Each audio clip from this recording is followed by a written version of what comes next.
2.5 years ago, this channel exclusively leaked not just the mere existence, but also the full specs of AMD Strix Halo, AMD's first crack at a mega client APU with dozens of compute units and far more than just 8 cores. And, well, like you'd expect from the internet, gaggles of haters said that I was making that up, that it was too crazy to be true, and that AMD wouldn't bring this much bandwidth and compute to a client APU for years. And of course, they were wrong. It wasn't crazy at all. It just looked crazy because it was in the future, and sometimes products in the future look crazy compared to what we can buy in the present. Heck, besides Strix Halo, another excellent example of this mentality is when tons of people said it was crazy to suggest that Zen 2 would use multiple chiplets and go to 16 cores on the AM4 platform, to the point that even after Lisa Su clearly showed an 8-core with room to add another 8 cores on stage, multiple websites still said that the fact that she only was showing 8 cores at the moment debunked the 16-core rumors. And just like Strix Halo, those haters were wrong. 16 cores was possible with a new way of doing chiplets at AMD, and it ushered in a new era of AMD products that we could have never dreamed of having just years prior. And today I believe I'm about to leak something that will put forward another shift to a new era of chiplets at AMD that will give us products we didn't think we could get before with Zen 6 Medusa. And more specifically, Zen 6 Medusa Halo, a product that I actually did leak a few details about half a year ago, where I confirmed that it would go up to 48 compute units in a 384-bit bus. Now, before I get to the full set of information, I will say that hasn't changed. More information I've gotten from sources confirms that it does go up to 48 compute units and a 384-bit bus in an APU, which on the surface seems exciting because that's, of course, a lot better than Strix Halo, which has 40 compute units and a 256-bit bus. But, you know, I have to admit I wasn't that crazy about it until this month when I got more information, because it's only 20% more compute units, and even though the bus is bigger, I don't know, I estimated it would only be like 30 to 60% faster. And as far as I was aware back then, this thing was launching like mid or late 2027, and I wasn't so sure upping performance by just that much, that many years later, like, really, what is it that big of a deal that we were going from an APU with around 4060 performance to around 5060 Ti performance, especially if it comes out after the RTX 6000 series will presumably launch? Well, today, after getting more information, like I said, I think the answer to that question is a firm yes. We will be excited about Medusa Halo after this leak, and that's because it is full of tons of good news regarding release dates that are being pulled up, upgrades to RDNA 5 for the compute units, and well, if you care about RDNA 5 GPUs, you're also definitely going to care about Medusa Halo, because they are the same thing. Stay tuned for the full specs of both RDNA 5 APUs and budget GPUs in a couple minutes, but first, an ad from a sponsor. This piece of content is brought to you by Ugreen's Nexode 300-watt power bank. This power bank is basically an ultra-portable generator, capable of fast-charging 5 devices at once, up to 300 watts of total output. This is done through 2 USB-A ports, 2 USB-C 100-watt ports, and a 140-watt bidirectional port. You heard that right. It's a bi-directional 140-watt port, meaning that it can charge itself with 140 watts of input, so that this massive 48,000 mAh device can recharge in just 1.5 hours. And once that 1.5 hours has passed, well, you can use this thing for like 10 days on a camping trip or something. And what do I mean by 10 days? Where does that number come from? Well, you can recharge an iPhone 15 Pro up to 9.6 times on a single charge, or a 15-inch MacBook Air twice. So yeah, that's recharging your iPhone at least 5 times, and then having enough charge left over to recharge your laptop again. And remember, most of the time when you recharge a laptop or a phone, it's not at 0%. So yeah, I think this is fair to say this thing could last you a 10-day trip off the grid. And I mean, look, here it is powering my Strix Halo laptop fully running Call of Duty at 120 frames per second. It's absolutely insane, but it's also thoughtful with its included smart LCD display, anti-slip base, it has a nice handle attached, and it has a built-in LED light with 3 modes, low, high, and even SOS for emergencies for that aforementioned hypothetical camping trip. So if you want an awesome product like this and you also want to support Moore's Law is Dead, go to the link in the description and follow the directions below to get 29% off right now. And remember that just even clicking on the link helps a ton, but buying this awesome power bank helps the channel even more. So support Moore's Law is Dead by checking out Ugreen's Nexode 300 watt power bank today. All right, let's stop wasting time and get right into this RDNA 5, AT3, AT4, and Medusa Halo leak. Although I will say, if any of those code names like AT3 seem odd to you, I've already put out a massive RDNA 5 leak that includes details about AT0, which is the RTX 6090 killer AMD is preparing next gen, and also AT2, a mid-range graphics card that will also be used in the next gen Xbox.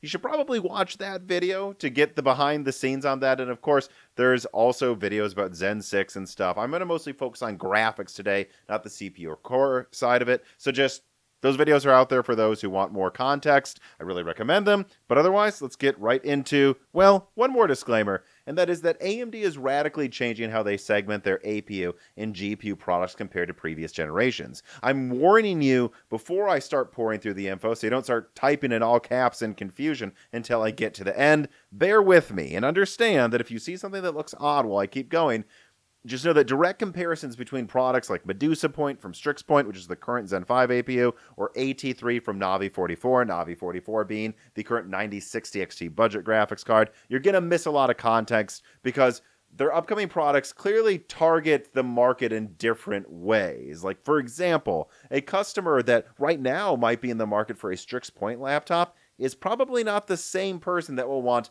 base Medusa Point laptops. But anyways, without further ado, Medusa Point, or codename MDS1. This will go on FP10, which is a laptop socket, and AM5. And I can directly confirm that to you all today. I've seen tons of people begging me to tell them when a new APU will come to AM5. Perhaps something before this, but at a minimum, I can tell you that in a year from now, AMD should be preparing Medusa Point, and eventually that will come to AM5. And it consists of a monolithic 3nm IO die chiplet with everything you need by itself, but it's optional. You can optionally, on the FP10 laptop socket, add another 12-core chiplet to go up to 22 cores total. And that is because, again, in the IO die, there will be 4 Zen 6 cores, 4 Zen 6C cores, and 2 low-power cores. And then, if you pay extra, like on HP or Lenovo's website, you can add another 12 cores to go to 22. Now, there's also, of course, included graphics on that IO die. You don't need to add another chiplet for it. It's in the IO die. But it's only 8 compute units of 3.5, 4, or 5. All 3 architectures are referenced in various documents. And in fact, one source suggested to me this week that the RDNA 3.5 variant might be there for time to market so that it can launch a year from now. But then they're going to refresh it kind of like Phoenix to Hawk Point a year later or whatever, to RDNA 4 or RDNA 5. And so, yep, not that powerful in the 3.5 version if that's what they go with. I obviously hope that they upgrade it to 4 or 5 and don't even bother with RDNA 3.5, but you should know that it could still be just that. And then, of course, 128-bit LPDDR5X memory controller, the same memory controller, basically, that Strix Point has. Now, I estimate that MDS1, Medusa Point, will trade blows with the 8700G if it has RDNA 3.5, and that's because it's 3.5 versus 12 compute units in the 8700G of 3. If you look up Kraken versus Hawkpoint benchmarks out there, they're pretty similar, honestly. But I will say, if a variant gets RDNA 4 or certainly RDNA 5, which has a little higher IPC than RDNA 4, I actually think that it could be around Strix Point performance despite having half the compute units, because RDNA 4 and especially RDNA 5 are much better at using less bandwidth. They have more L2 cache, wildly higher IPC than RDNA 3 or 3.5. And so, again, I hope that's what they give you. And that would actually make a lot of sense why they never put Strix Point on AM5 if they don't before they bring this out. Because if they bring this out with RDNA 4 or RDNA 5 a year from now, it's only 8 compute units, but they're much better at using less bandwidth, and so AM5's RAM isn't as fast as the LPDDR5X that you get in laptops. That would explain why AMD is waiting to do this. Anyways, let us move on here to Alpha Trion for a discrete GPU that is, I'm still seeing they're deciding, it'll use TSMC N3C or N3P, so a TSMC 3nm node. Now, you might be confused why I'm jumping to a graphics card before continuing with more APUs. You'll get it by the end. So, this should come with 24 compute units of RDNA 5 with 10 megabytes of L2 cache. I'm extrapolating that from that video I've already mentioned, the RDNA 5 leak. You know, if you just cut in half what the 48 compute unit model in that chart had, it would be 10 megabytes of L2 cache. Now, that's less than like the 16 megabytes of Infinity cache a low-end GPU like the 6500 XT had, but I'm under the impression that this cache is wildly faster than the Infinity cache we've seen before, and so I do think it will probably be enough. Now, this graphics card, a low-end entry-level graphics card, does not use GDDR7, does not use GDDR6. I have it verified now from multiple sources. This uses a 128-bit LPDDR5X memory controller. And by the way, I think that is absolutely brilliant because it's laptop memory, it's cheaper, and that means they could conceivably offer up to 128 gigabytes of VRAM in 2027 with a memory bus like this. Now, I'll expect them to give you 12 or 16 or 24 gigabytes of RAM in 2027 when this product launches. But this is AMD, because their cache is so good, sidestepping the VRAM issues NVIDIA is going to have with the 6060 and giving you something that will have plenty of VRAM. I think this is absolutely brilliant. And look, this is just an estimate, but my scratch math suggests that this thing should perform around an RTX 3060 or RTX 4060, although it will be very cheap. It's using laptop memory. It's using a die that I would estimate could be around only 100 millimeters squared, which means half the die size of like an RTX 4060 Ti or something. Like, this is something that they will be able to sell for cheap with as much RAM as they want to give you, and I think that just makes it an absolutely brilliant product. And if you doubt that 24 compute units of RDNA 5 can give you that level of performance with LPDDR5X, remember, RDNA 4 is 40% faster than RDNA 3 per compute unit, and RDNA 5 is 10% faster than RDNA 4 per compute unit. So think of that like if you had like a 36 compute unit RDNA 3 card right now. Yeah, I mean, look, that could perform like something just below a 9060 non-XT in a pie-in-the-sky scenario, but I would suspect more around a 4060. All right, now let us move on to Alpha Trion AT3, another discrete GPU, again, using TSMC N3C or N3P, launching in 2027. Now, this one goes up to 48 compute units of RDNA 5 with 20 megabytes of L2 cache. So yes, it has less cache than the 9060 XT, but it also has 50% more compute units than the 9060 XT. And remember, each of those compute units is 10% faster than an RDNA 4 compute unit. And I know you might worry about bandwidth, but you don't. It can use a 384-bit LPDDR6 bus. Now, that may sound weak because it's laptop RAM, but LPDDR6 is actually as fast as early GDDR6, and at 384-bit, that is 3 times the bus width that the 9060 XT has. This thing will have more than enough bandwidth, and so, yeah, I mean, I estimate that this thing could be as fast as an RTX 4070 or an RX 9070, and they don't have to worry about GDDR7 supply, GDDR6 supply. They'll have abundant laptop RAM supply, and because it's a wide bus, it will be amazing. I am really excited about this. I've been hinting at what AMD is going to do in recent podcasts and even a YouTube short I put out. Some of you almost guessed what it was, by the way. I'm surprised more people didn't guess what I was hinting at. But I've seen a lot of people say things like, well, if NVIDIA wants to, they can do what they did to RDNA 2, and that's buy up all the RAM. Wrong. At least in the low end for RDNA 5, NVIDIA cannot buy up all the RAM because they wouldn't just be pissing off Radeon. They would be pissing off HP, Lenovo, Asus. No, they're not going to be able to. AMD will be able to make as many of these graphics cards as they want, and this one specifically, AT3, This one should perform around an RTX 4070 to an RX 9070 in rasterization, meaning, wow, that's going to be amazing. To put that in context, everybody, that's bringing almost like, not maybe not quite 4080, but maybe 4070 Ti super performance with plenty of RAM that can't be supply constrained by NVIDIA buying up memory to like the $300 to $400 price point. That's awesome, and I'm excited about it. And remember, that performance I said is in raster. In ray tracing, it's going to be a lot higher. And also remember that, well, I would suspect they will give 16 or maybe 24 or 32 gigabytes to this card for gamers. If they want to, they can make a professional AI variant that has hundreds of gigabytes of RAM. And if you're an AI developer, oh boy, a lot of you are going to love this product. But I suspect you'll also love the other products I'm about to talk about here. All right.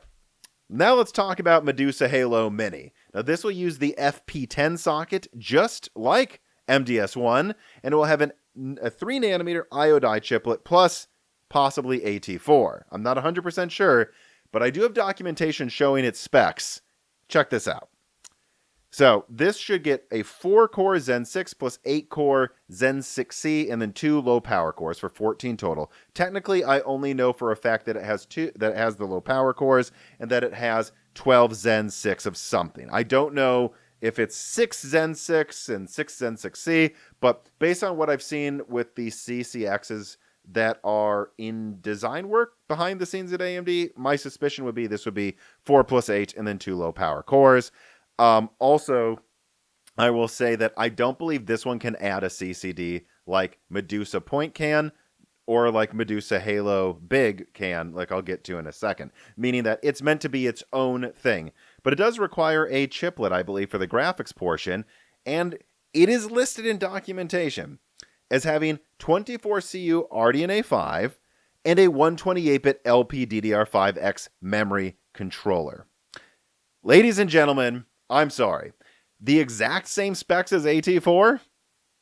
I think this uses an AT4 chiplet with an IO die that has the cores in it, so AMD can share between low-end graphics on laptop and desktop, but then also use that for APUs. And again, it's mini. This thing is on the FP10 socket. You see what I mean when I say if you're a Strix Point shopper, you're not going to want Medusa Point necessarily. In reality, it seems to me like Medusa Point is kind of replacing Kraken next generation as something that has what you need, but not anymore. It will have 8 compute units. It'll game in 1080p at low settings. That's all you'll need to game, but it's not going to do it greatly. And also, it will have like 10 cores. That's more than enough cores for most people. But then on the same laptop, maybe on HP's website that you're configuring, you could say, you know what, I actually do a lot of work with the CPU, I could use more, and you don't have to go to a new APU. You are just configuring this thing to use a variant in the same socket that adds a 12-core CCD to get to 22 cores, and then maybe you could add a dedicated graphics card that will now not be held back, and it will have a powerful CPU for it. Or maybe you don't need all that CPU grunt, you just want a compact gaming laptop. In the same socket, you can choose to use Medusa Halo Mini. And that is why I believe Medusa Point is having its amount of compute units revised down from previous generations. If you want more compute units, you're not going to use Medusa Point. You're going to use Medusa Halo Mini. And I think that's very exciting. Now, Medusa Halo. This is the big one here. This goes on FP12, or I believe possibly FP11, which is the current socket that the existing Strix Halo uses for drop-in compatibility. So this, I believe, will have 12-core Zen 6 plus 2-core Zen 6 low power on the IO die, and then just like Medusa Point, it can add a 12-core CCD to go up to 26 cores total, 24 Zen 6, and then 2 Zen 6 low power. Now again, just like before, I am not 100% sure of how many classic or dense cores are on the IO die. For all I know, it's 4 plus 8, or 6 plus 6, or 8 plus 4. I do not know. But again, I would suspect with this one, they would give you 12 full Zen 6 cores on the IO die, an IO die larger than Medusa Mini. And then if you want to go to more cores, they can just add one chiplet. And I think that's actually a really brilliant design. And then, and this is called out in documentation, 48 compute units of RDNA 5, LPDDR6 384-bit bus or 256-bit LPDDR5X bus. Guys, again, in the documents, it lists the same memory bus as AT4. So you might argue that they're going to just use the same IP block between these products, but I don't think that's the case. I think what we're looking at here is that AT4 can add a media die, just like I leaked Xbox Magnus can, and then that can be used as a dedicated graphics card on desktop. Or, if you want to put it in the FP11 socket Strix Halo uses, it will use a 256-bit bus, and it will also use AT3. Or, if you want to put it in the new FP12 socket, you can use the latest LPDDR6 memory with a 3D4-bit bus. I think this is a brilliant move from AMD. This is a master stroke. And if you think about what this means, that means almost the entire graphics lineup, maybe the entire one. For all I know, AT0 is used in like the MI550 or 450X or whatever it is going to be called. It seems like AMD is now making a lineup of graphics cards that shares the graphics chiplet with small to giant APUs up and down the stack. Ladies and gentlemen, I believe this is AMD's next Zen 2 moment when it comes to chiplets. Exciting, isn't it? Although, I do want to be very clear about something here. Besides Medusa Point, which I've leaked pictures of, and Xbox Magnus, which I've leaked a diagram of that came from real documentation, I do not 100% know how these chiplets are laid out. Again, I'm not 100% sure like which die gets which part of the I/O and which one gets what, but actually, speaking of things that I've already leaked, like Xbox Magnus, in that leak, I only really had the ability at the time to show you a rough approximation of what the die looked like. But today, I have finished renders thanks to Moore's Law is Dead team member Jean-Philippe Clermont, the official renderer for the Moore's Law is Dead team, who has been part of many leaks in the past. And because of that, well, I just want to put this render on screen of Xbox Magnus. And for a couple reasons. So number one, if you're looking at this right now, I just thought it would be cool to show you it. But number two, I think you have to see this to see what my point is. Well, I can't be 100% sure of exactly how Medusa Halo or Medusa Halo Mini looks when I look at Xbox Magnus, a design that shares AT2 with desktop, but then also has a I/O CPU die. I see no reason why that wouldn't be how the other Zen 6 Medusa products work. Like, why not? This is how AMD is getting it to work for Xbox. If you can reuse chiplets, you should, and it looks like they conceivably could with their AT3 and AT4 products. So I'm just forced to conclude that, well, I'm not 100% sure if this is what they're doing, like you see here on screen with Xbox, where they have a Radeon desktop chiplet that's going to be used in a console, which is just an APU at the end of the day. Why would the other APUs, whether it's Medusa Halo or Medusa Halo Mini, not do this? I think they will. And yes, I'll have much more to say about the next-gen Xbox with more pictures in an upcoming leak. But for today, I thought I just had to show you at least one view of Xbox Magnus to drive my point home on why I believe AMD is doing what I think they are doing. But besides that, though, there are a few more things I do want to cover before I end this.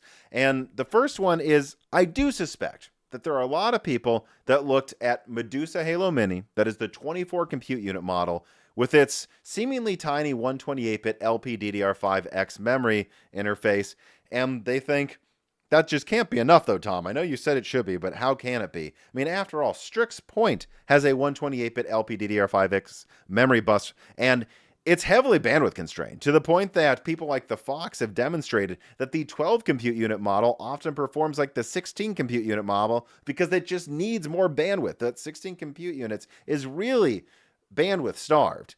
But I have to remind you of two things. Number one, by 2027, there will be much faster LPDDR5X on the market. I mean, I think it's going to go to almost 1100 by then from where we are now, which is usually 7500 or 8,000. And so that alone gets you another 20-25% more bandwidth. So that should really help a lot. But another thing, and another much more important thing, is I'm under the impression that Medusa Halo Mini has 10 megabytes of L2, which is 5 times the L2 cache in Strix Point.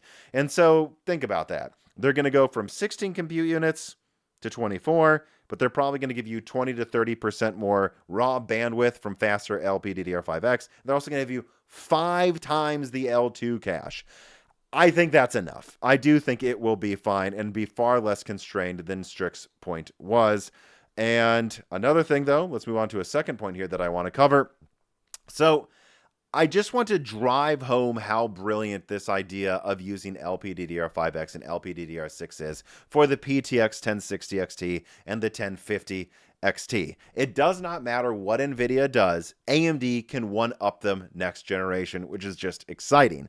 If the RTX 6060 has 8 gigabytes of RAM, AMD can give their bottom graphics cards cheaper RAM that is at the 12 or 16 gigabyte capacity. And let's see the 6060 goes to 16 gigabytes, whatever. AMD will go to 18, 24 gigabytes. I believe they could afford to do that. They can afford to have a stack where like their bottom card is 24, the next one's 24, and then maybe they go to 24 gigabytes of GDDR7 with the PTX 1070 XT with AT2. Like instead of, going like, 8, 16, 16, 16 right now, they could just go 24, 24, 24, 24, like 32, 36 or something. And that's just brilliant. And a really shrewd play by AMD during an AI boom where capacity matters far more than bandwidth, especially when your cache works so well that, think about it. Right now, AMD can make their GDDR6 RDNA 4 cards beat NVIDIA's GDDR7 cards.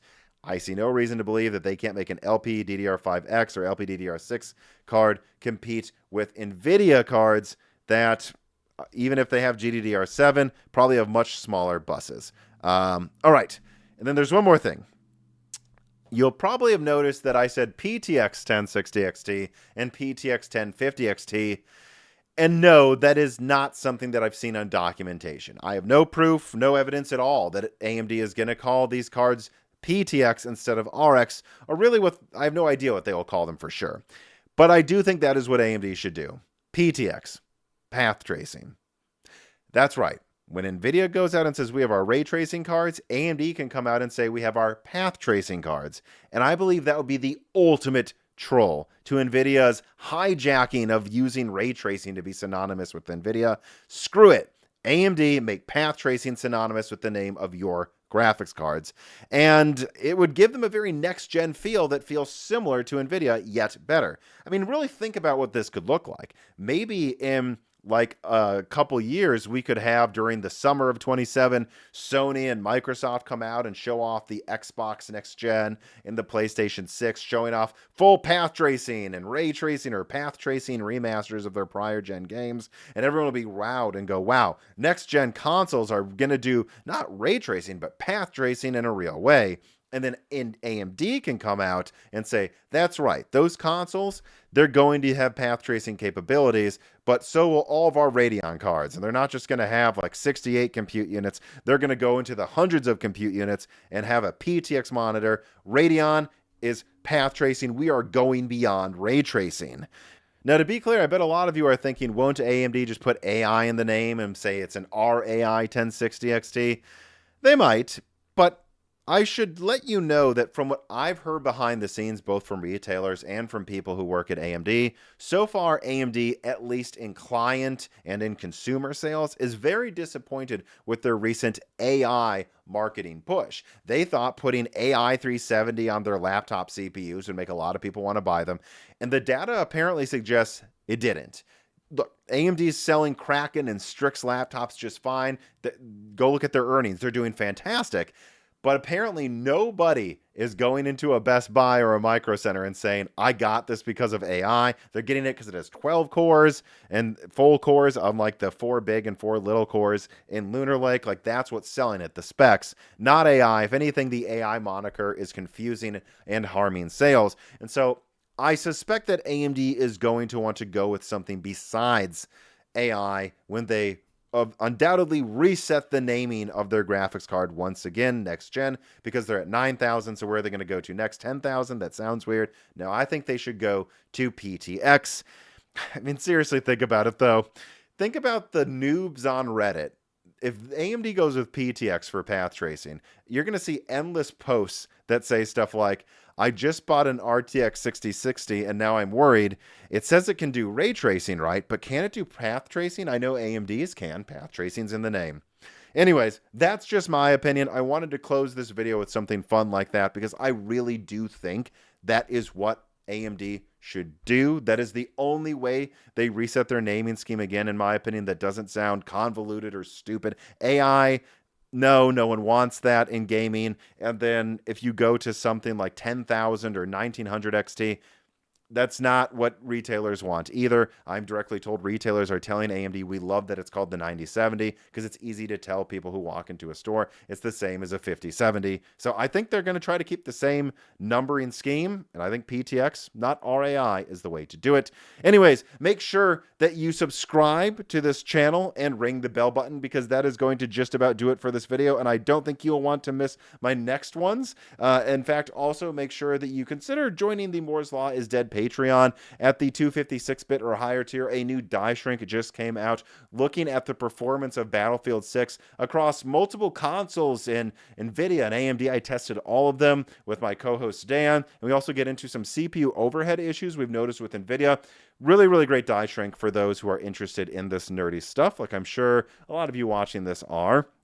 And I guess one more time I will just say, seriously, you are going to want to subscribe because Xbox Magnus, that's not the only APU I have pictures of. You're about to see a lot more awesome gaming products very soon.